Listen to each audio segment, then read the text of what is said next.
Speaking of different flying, if you haven't flown in a while, maybe you need to have your skills checked. Tom and I were just visiting about this the other day. Said I'd read an article where it said most of us, we only see an instructor every 2 years. You go out there and get your buying and flight review. Some of you, I'd say, maybe it ought to be every year. Go out and hire an instructor and say, I want you to critique me today. You know, I feel like I'm doing pretty good, but tell me what I'm doing right, what I'm not doing wrong. Go out and do something you haven't done in a while. How many have done power on stalls, power off stalls, or, you know, turns about a point, whatever it is to keep your flying skills up. And with that said, today's speaker happens to be one of those people. I'd asked Deanna to come and speak to us. She's been in this group for a while. I haven't maybe seen her in a chair here, but you'll always see her out at the airport. And if you don't know her, she's that person you're always asking, so why is she getting to fly all the cool airplanes that she doesn't even own? Deanna, come tell us a little bit about that, please. Yeah, you can welcome her. You better watch out though if you get a check ride from her. She will pull the breaker on your doggone landing. We want it to be realistic. Yeah. Okay, we're gonna pretend your gear didn't just go down. That doesn't work.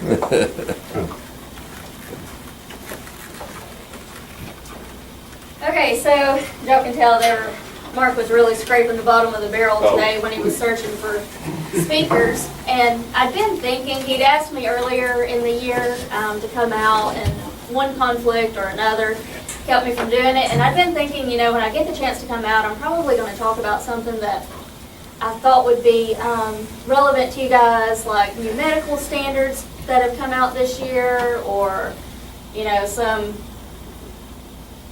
profound safety tip you've probably heard a million times already. But Mark called and he's like, hey, I want you to talk about females in aviation. So, I may make some of you a little bit uncomfortable today, but We're used to it. here we go. We're married, go ahead. And you'd like to stay that way? We'll do that later. So this isn't going to be long. I know I've got like 8 minutes here to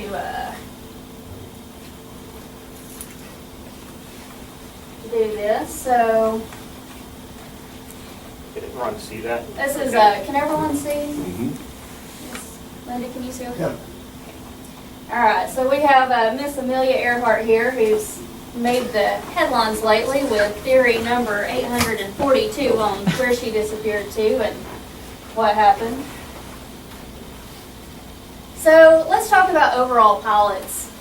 This is 2015, December 2015 data, and if anyone tries to get data from the government, you know it's always 3, 4, 5, 6 years behind. So this is the latest and greatest. So total pilots nationwide, this is certificated, 590,000.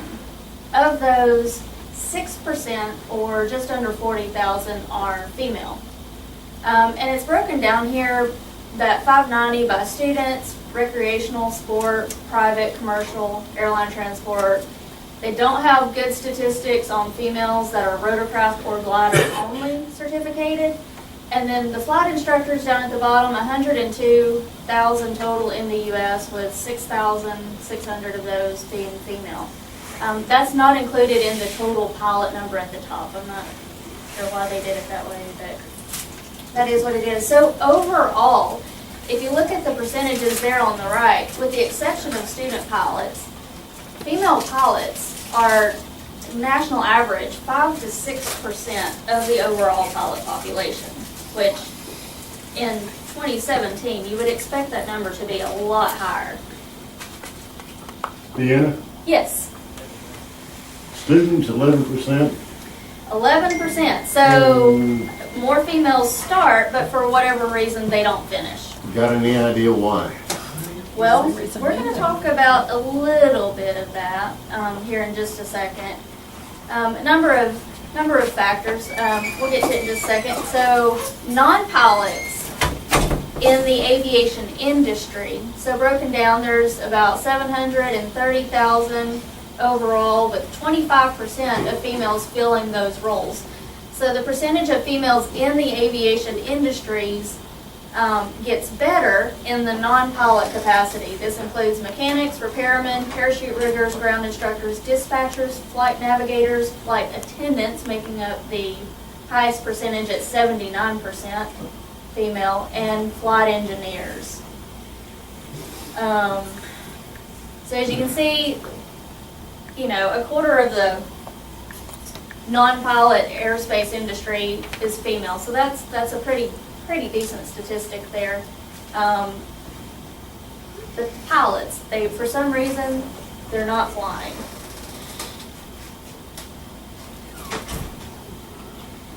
So this shows the progression over, and it goes back to 2003. I just took a screenshot of a small sampling here. So this goes back to 2010 on this chart. And it shows student pilot numbers have stayed fairly steady. They decreased a little bit in 2013, which was the most recent data for this particular subset. So it's dropped, it stayed steady across 12%, then it dropped to just under 12 in 2013. Student pilots, and overall, you've had a slight decline since 2010. You can see at the bottom the totals: 6.7%, 6.69, 6.65, 6.61, and that trend has only gotten lower over the last, for 14, 15, and 16 as well. So female pilots are, as a percentage, are on a decline.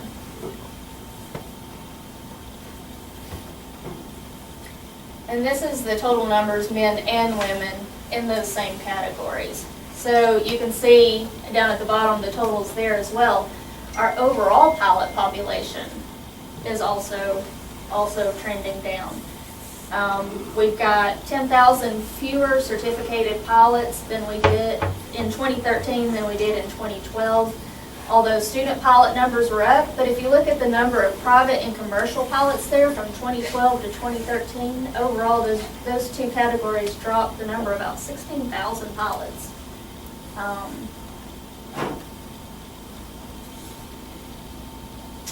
So why so few female pilots? So Morel Goyer, founder of Women in Aviation Worldwide Week, determined there was an increase in the number of female pilots in the 60s, 70s, and 80s. But since 80, the percentage of pilot's license earned by females has remained flat. One study conducted by a Royal Australian Air Force member indicated young girls view piloting as difficult, dangerous, and, quote, more of a man's job. And this is still a perception that's commonly held. If you think back to when, you were young and looking at potential careers and things you could do, you look to others that look like you, right? Well, young girls they have 6% of females out there worldwide.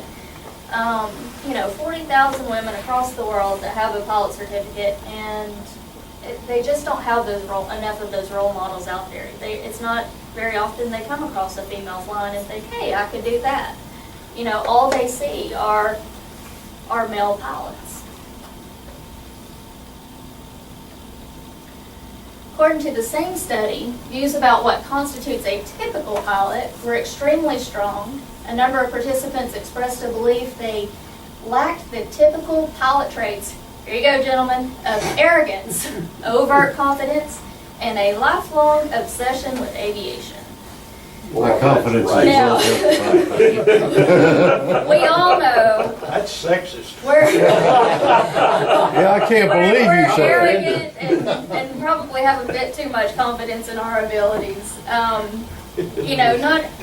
Not everyone, although many do have a lifelong obsession with aviation. It's just something they grew up around, they were introduced to, had a love of early on. There's nothing wrong with that at all.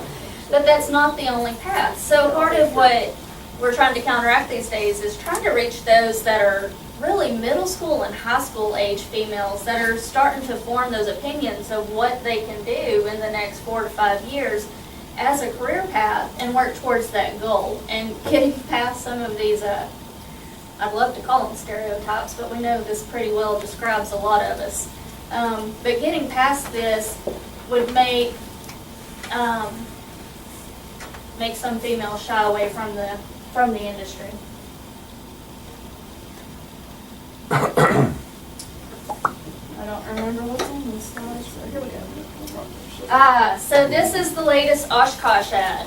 Join over 200,000 of your peers who are as passionate for airplanes as you. How many females y'all seeing that? 0. Right. If you're not a middle-aged white male, where do you fit in? I heard that the second guy on the right identifies as a female. Does he? Well, so this is the perception. This is this year, the latest ad to come out. And as a matter of fact, when this came out, a few female pilots did write in to the head of the EAA national chapter and say, "Where are we? Where's our representation? We like to go to Oshkosh too." And he said, "You know what? I had no idea this ad was coming out. You're absolutely right. We've got to do better." And he responded to her with an email that he sent out to his leadership team and said, "This isn't acceptable. But this is what's out there, and this is what people are seeing. And it's, this is what a pilot looks like. This is what an aviation enthusiast looks like." I can see a teenage girl one day when they do them. Yeah. So that's one thing. So when the younger girls are looking for, and the older girls, any age, are looking for role models and looking for things that they could do as well, they're looking for people like them that are already there. And if you're not seeing that, you're less inclined to pursue it yourself. Now, here's the other thing we get into. This is the perspective of a female ferry pilot. She's based here in Texas. Amazing. Now, you hardly ever see her in anything that's not a tail dragger, and she ferries aircraft all over the world. So this what came from a recent post of hers, and I condensed it down. She was talking about someone who had told her, "Woman, I'm done with you," and she hadn't even gotten to the part where she performed any work for him. She said, "Not sure why he was angry. I never really had any interaction with him. Additionally, I've been called sweetheart, honey, and other choice names by associates in the aircraft delivery realm. One said, 'Sweetheart, since you're new to aviation, let me tell you how this works.' At the time I was told this, I had 3,500 hours in 110 different types of airplanes in 15 different countries. Anyone else deal with this?" So, and the number of examples like this that I could have pulled out off of Facebook commentaries are amazing.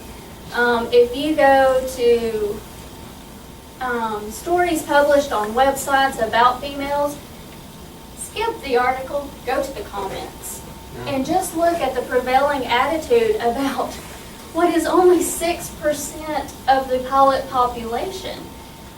We've had to fight for every inch of that 6%, but the prevailing attitude is that because we're female, here it is, it's handed to you. Not, hey, you had to meet the exact same minimum certification requirements as your male counterparts, put in the same amount of flight time, the same amount of ground school, same amount of testing. Same but amount of money. Hey, here's your certificate. Thank you very much. Yeah, you're Yeah, Deanna, Yes. 16 years ago when I first started going to Oshkosh, they would have a Women's Appreciation Day up there, and they'd probably have maybe 20 or 25. Now, they've been really working on this hard, so the response back from Jack was appropriate, because they're having 300 and 400 women now Yeah. at the same meetings that they have at Oshkosh, and they're really trying to get ahead of this. Yes. They're really working And on it. there industry-wide, there are a lot of people trying to work on this and trying Yeah. to correct it. The problem is, this was posted 2 days ago. Right. This is not something, I pulled out from 2 decades ago. of course, you know, different people, different women are gonna take Sweetheart and Honey differently. It's a pretty common greeting around Texas. Yeah, it is. But she's aware of that as well. And so the instances are coming from, usually from men who are talking down to her because they just assume she doesn't know what she's doing out there. Deanna, you call me sweetheart all the time. Oh, I'm so happy. And she is talking down to you. That don't mean you can't fly. It means you're not very good at it. So, this one's from the female perspective, and what we're fighting against from a male perspective, and I just went to like I said, I went to a website, I found an article about a lady who had just met some milestone, I don't even remember what it was, and I skipped the article and I went to the comments, and first one I found was, I grew up with two older sisters. Oh, that's not how that goes. All right, hang on while I find myself again. There it is. Thank you. I grew up with two older sisters. Girls get handed to them what boys and men have to work hard for, usually while dealing with pressures and demands that girls don't have to. So for me to congratulate her on an equal basis as a man, it ain't gonna happen, ever. It's a fact that the world smiles on girls. That whole 6% of them that have powered through a male-dominated field and industry have been smiled upon, and it's just been handed to them because they're girls. But this is, again, you can see the date on this, July 5th. I mean, this is unfortunately, a very real reality that a lot of people don't ever get to see, but the females in aviation, especially the pilots, get to deal with on a, like you said, a fairly regular basis. I agree. Totally. So. It's calling it. I agree. Let me, try to get this place. True French.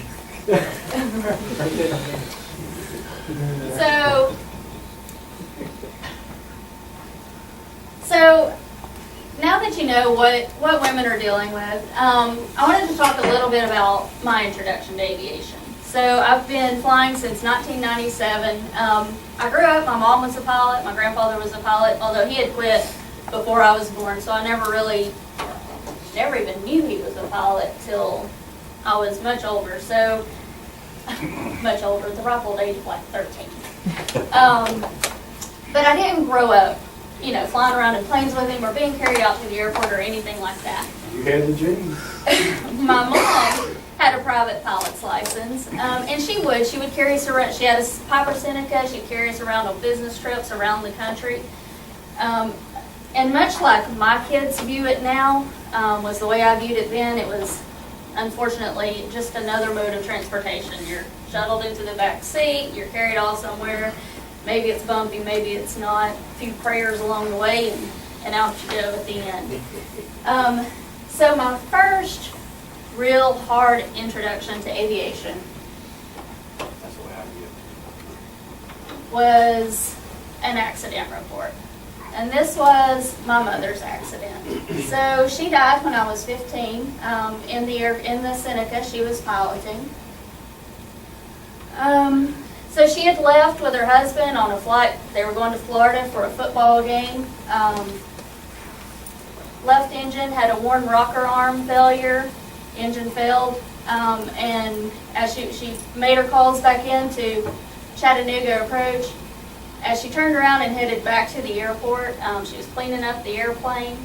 She reached down, and I don't know if any of y'all have ever been in the Seneca, so the fuel selector valves are in between the two front seats, and they're just two little sliding bars. She slid the wrong one off. Nobody knows why, obviously, but you can imagine probably just reaching down, feeling for it, sliding it. She killed her second engine. She was at a low altitude, just a couple miles from the airport at that point, over a heavily wooded area, and wasn't able to make it into the airport. So since then, This was her solo shirt in 1975. So when I turned 17 and was old enough to have mulled over this for a couple years and decided the best way to figure out what happened was to go learn to fly and figure out what happened.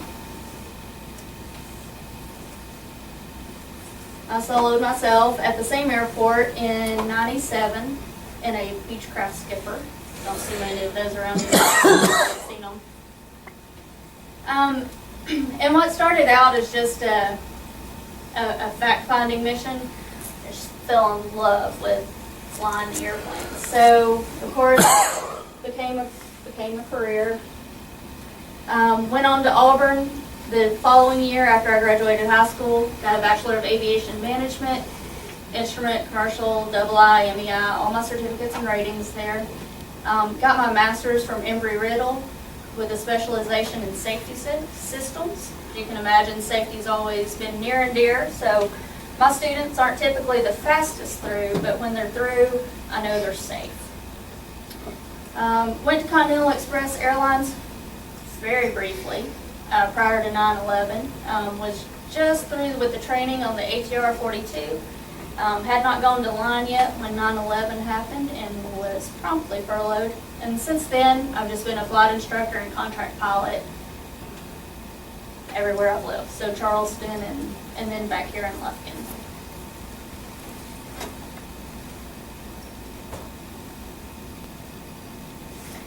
And not many, I've been instructing for 18 years now.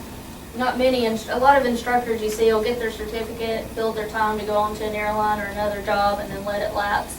That's not me. I love instructing. I, oddly enough, have no idea how many students I've sent to check rides over the years, 30 or 40. Soloed, I wish I had more of these. These are the only ones I still have on hand. As my students solo, of course, I love to carry on the tradition of the cutting the tail shirts and decorating with their solo information. Linda will like this one.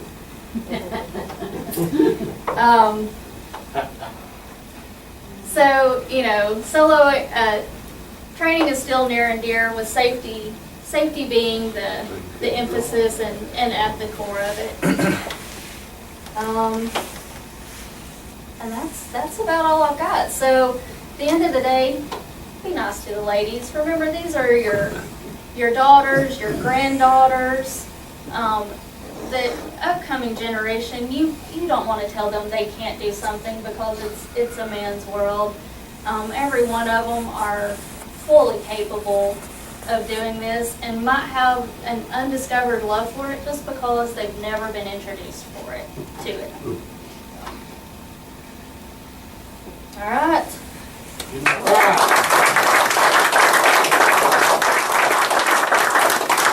Deanna, Very good. Yes, sir. I was telling my wife, it says, I have two daughters, and I've taken them everywhere, tried everything I could to get them interested in flying. Kent, I think the same thing with your daughters. You try everything you can to get them involved, and there's something else happening in society that we can't overcome. Has their attention. And We got 4 daughters, it's the same thing. Right. I've taken them on long cross countries, all Pennsylvania, down the East Coast, and all over the place, and have absolutely say, do you want to fly? Here, I'm going to take a nap. You got it. But I mean, they showed no interest at all in it, and I don't know how to I couldn't overcome get it. to learn to fly. Stick a female in front of them. Stick a female pilot. Give them a role A model. lot of the problem too is, in my situation, is maternal instinct. Both the mother, at a certain point, and I've had them tell me, my own, no, I'd rather they didn't go with you. Right. That happens a lot. Mine It was does. mine was the same, but People, She what said, "You about don't need to showing It them does, and this the, is just one of the misperceptions in society that aviation is still dangerous. how about showing them the videos of the female aerobatic pilots? Paddy wags Woo, too. Patty. They're absolutely fascinating. I mean, it's, I'm gonna show you a video real quick. This is a, get off my speed here. This is a young girl, when she first started flying with her dad, she was 3. Oh, this is. Oh, yeah, this is You see his hands up in the back? He's not the one flying this airplane. And she's got this whole series of videos where she's been flying. She loves it. She loves How old being is upside she? down. She's 3 or 4 in this video. Wow. I think she's 4. He's got 3 daughters and they all love it. So it really is. It's crazy. There's one where he's talking her through a 3-point turn and she's just looped and she's just eating it up. She loves it. So a lot of it is the introduction, and sometimes it takes years for that to take hold.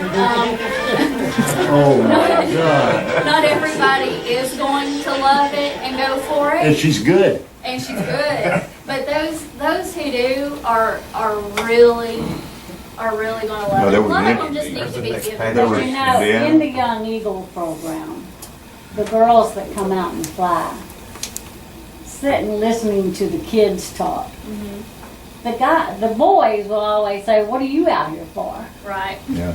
You know, Now, and that's bad. I step in and I'll say, because there's female pilots too. There are. I wouldn't fly with one. And I said, why not? They've earned their rights just like the men.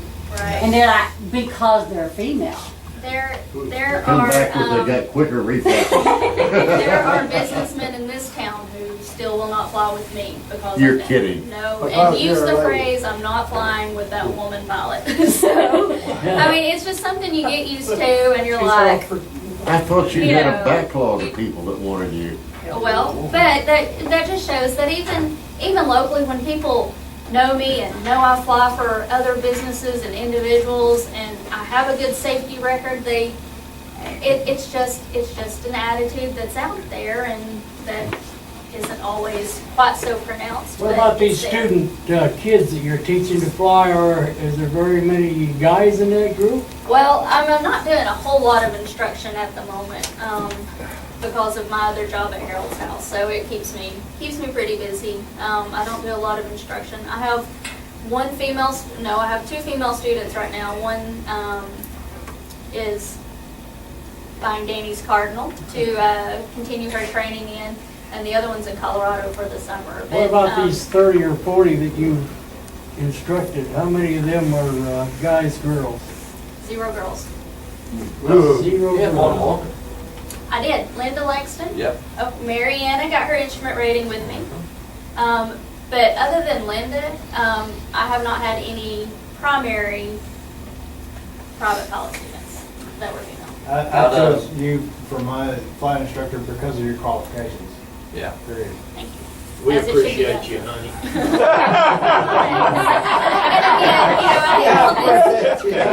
That was funny. That's gotta be funny. To sound You like, need to learn how low blow. I don't think that was funny. But this is an attitude that only we can There's problem. change. The people that are in the industry are the ones that can change this, and unfortunately, 94% of y'all are males, so it's gonna take more than the 6% saying, hey, we need to change this to really see Well, a some lot of these significant things change. socially don't even come about until a generation dies off. We're about there. And looking at this group, that won't be long. Yes, sir. You didn't have to say that. Out of 350 young eagles I've flown, ever so often you'll have a young lady, and I've had 5 that are exceptional and understand everything about the instruments and just take to flying. They're a natural. 5 out of 350 young eagles that I've flown, and it is much fun flying with a young lady that is really into it. They excel. Do they talk a lot though? Well, I have a question. Yeah. Of these 5 young We ladies, can't how help many of you appointed to go to Oshkosh? There you go. None have been interested in going. None have been interested in going so far. And I don't understand that. If But they're in some of so in that- love with it, you'd think Yeah. they would want to go for a week. But some of that is mama didn't want them to go. That I've had several that didn't want them to go. Mama didn't want to turn loose on them. there's a number of contributing factors to the problem. It is, again, this is just to raise a little awareness that we're few and far between, and that can be changed.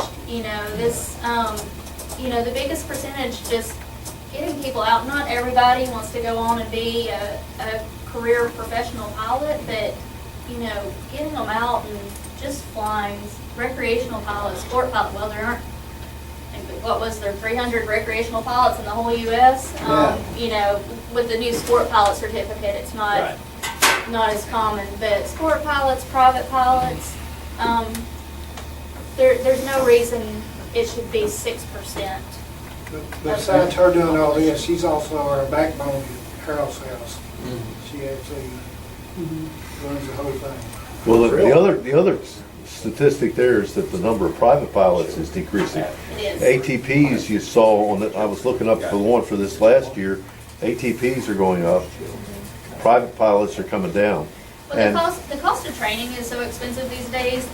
Fewer people are getting into it just to do as something recreationally, and more are getting into it as a career choice through scholarships or university programs and whatnot. So that's why recently you're seeing that. Everybody's heard about this pilot shortage that's going to hit as all the boomers hit 65 and start retiring from the airlines. So there's a huge push to replace at the professional airline level these pilots that are going to be retiring and fix this shortage coming up.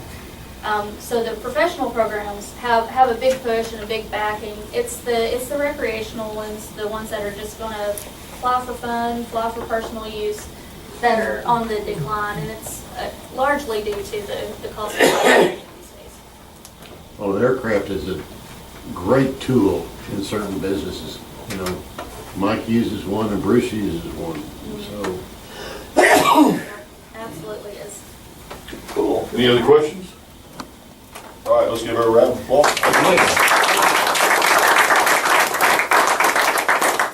I will tell you this. I mean, I've flown with Deanna, wonderful pilot. One of the things, if you'll watch, if you fly into controlled airspace and you get the chance to get a female controller versus a male, they have a much more pleasant personality generally. What a sexist thing to say. I can't believe that you would say something like that. True. Can attest to this. He brought it up first to me, and I started listening to this. And I don't mean in a coddling, mothersome sort of way. They're more detail-oriented. I'll speak to my wife. When I get through with a construction project, I turn her loose and said, honey, will you go take a look and tell me what's wrong? When I get through with her little blue tape being on walls, pointing out everybody's mistakes, I call her my eagle eye. So, flying is a very detailed profession or recreational tool. So I take my hat off to the ladies in the sense that it's a generalization, much better than any of us guys in all of our bravado and whatnot. So Keep in mind, with everybody, you don't know what you don't know. And just because a woman can't come up and immediately speak the mechanics or the aerodynamics or the principles or aircraft types or this airplane broke this milestone, doesn't mean that they're not interested in learning it. And I hired you to be a mechanic. Oh, thanks. All the mechanics I ever had are a bunch of drunks. I saw Well, that wasn't much of a compliment. now, we talked about the young eagles. So guys, I'm going to challenge you whether you fly for the young eagles or you're taking your friends or family. Speaking of drunks, you two drunks hold it down there. Hold it down over there. Hey, hey. When you get up next time to go fly, if you're just going out by yourself, whether you're going for young eagles, think about whether you can have a removable control stick, yoke, whatever. Let that kid fly. Let your daughter fly, whatever. I first started noticing this. Help me with his name. The guy that's got the flight like you stole it. He was on airplane repo. He's been here at the airport a couple of times. Kevin Lacey. Thank you. Lacey, he is a huge Young Eagles pilot. If you'll go on his website, I mean, the first time he's out with a kid, guys, it's y'all's yoke. I'm just here for the ride. Obviously, he'll have his feet on the rudders or have his hand on the yoke. But he has these kids believing that they can fly from the first time. And if you instill a little of that confidence, and I've started to do that with folks I've taken up. I mean, Henry went up with me the other day, and I pulled a trick out of my instructor's tool bag. I said, all right, Henry, it's your airplane. You're going to fly. And at first, he was a little over-controlling. I said, all right, we're going to try something. Fly with your eyes closed. I'm like, what? And had him fly with his eyes closed because my instructor told me, he said, you know, you fly by the seat of your pants, start to feel the airplane. Oh, it wasn't just a few minutes. He was flying dead level with his eyes closed. So let somebody have a little fun at your expense, and you'll enjoy that. Well, that's, you know, Mark, you and I talked about it too. We used to have, and Sid used to do it, a ground school Right. for Young Eagles. And we used to do more screening. We used to go out and, you know, have like Boy Scout troops or schools, and they prepare them. Because one of the frustrations is that, you know, I flew 18 kids the last time we flew. And, you know, so 6 at a time. And every one of them said, do you want to fly? Yep.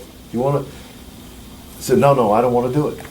They just have no, you know, and it used to be more like when I was flying, I would fly in Marcos, you know, when Josh was, and Jacob were there. I said, okay, Jacob, you got it. So let them fly. But now, is anybody else seeing that there's not that interest to grab the controls? Well, a lot of it is we don't have anyone to do that pre-flight and that little school we used to do. No, I'll come back. And they're not getting that. Well, if they come back a second time, and I've done this, and Yeah. it seems like they get a little bit better than me. Right. It's like hunting, you know, you don't want them to pull the trigger unless they're ready.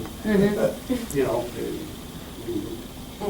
That's the reason it's so important to have the one-on-one with that child too, is so that you can get them at ease and everything, and I understand that, but that 15-minute little spiel can change their whole attitude. But if you look around the room, we are that poster she just showed. You know, everybody around the room, middle-aged or better. Well, I don't know. I see 3 exceptions here. I remember taking a Do you? for a ride. Thanks, one sweetheart. time. That's okay, honey. Mary, have you got anything else to add to this whole topic? Or 4. I'm sorry, I didn't. I'm sorry, I forgot you. No, it is a man's field. 50 There's feet no down the question. runway, you said, get it. All right, we'll move on then. Any old business be brought before the group?